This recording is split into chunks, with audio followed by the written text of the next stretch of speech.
how is the operating system able to meet the requirements that we have identified for it?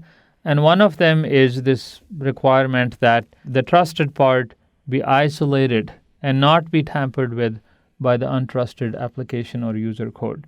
For us to be able to do that, we're going to see that we're going to need help from the hardware. Okay, so remember, operating system layered on top of the hardware that we have, but the hardware has to implement certain functionality, and that has to do with protecting memory where the trusted system is going to reside.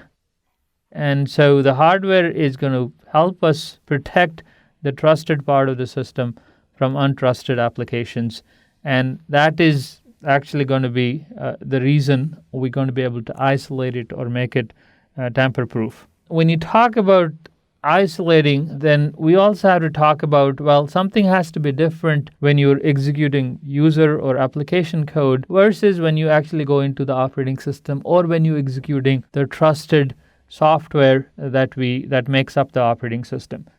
Well, the hardware actually is going to do something else for us. The processor that is executing actually is going to execute in different modes. Okay? The execution modes say either I'm executing user code that is not trusted, or I'm executing system code.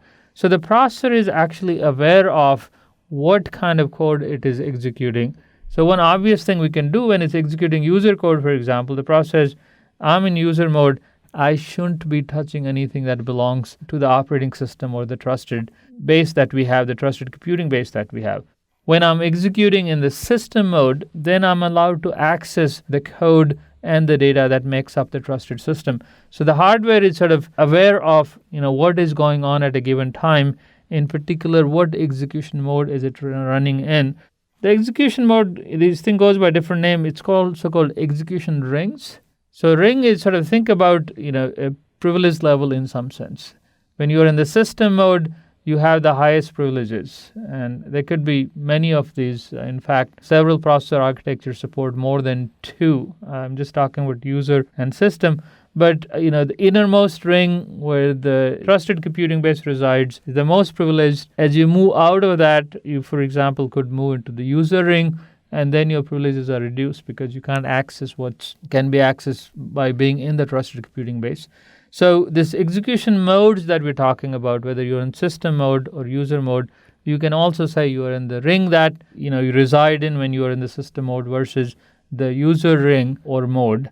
So it goes by different names, either execution modes, system, supervisor, a variety of these names. But the idea here is that the processor or the hardware knows that its execution state is such. The state indicates the mode that we're talking about. So it's either running with higher level of privileges. It can do certain things that it's only allowed to do when it's running the trusted code, or it's in the non-trusted. It's executing the non-trusted or untrusted code when it's in user mode. So again, memory protection, but then this processor being aware of what its execution mode is, that's something else we're going to need to meet the trusted computing base requirements that we had identified for ourselves. So if you are in different modes, we said you should be able to do more things when you are in the system or more privileged mode compared to when you are in user or less privileged mode. Well, certain hardware instructions, they call privileged instructions, they can only be executed when the processor is in the innermost ring or the most privileged ring or is in the system mode, or ring 0 it's called.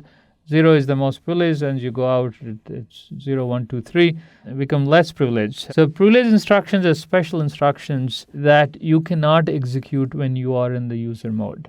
Okay, a lot of times these instructions sort of help you figure out what parts of memory you can access, for example, or these are hardware devices that we need to control. These kind of instructions, direct access to the hardware, we said is not available to user code. Similarly, what parts of memory you can access cannot be manipulated at user level. If it could be, then you can go access somebody else's memory. So those kind of actions require use of instructions that can only be executed in the system mode, and these instructions are called privileged instructions, or instructions that can be executed in a higher privilege level ring or mode that you are in. So one of the ways in which we're going to be able to meet the requirements that we identified for a trusted computing base is by making use of a number of different things the hardware does for us. It does memory protection. It gives us these execution modes we're talking about. It also has these special instructions that cannot be executed when we are not in the right mode. So with this support from the hardware, we'll see we will be able to do isolation or the tamper resistance that is one of the requirements for a trusted computing base.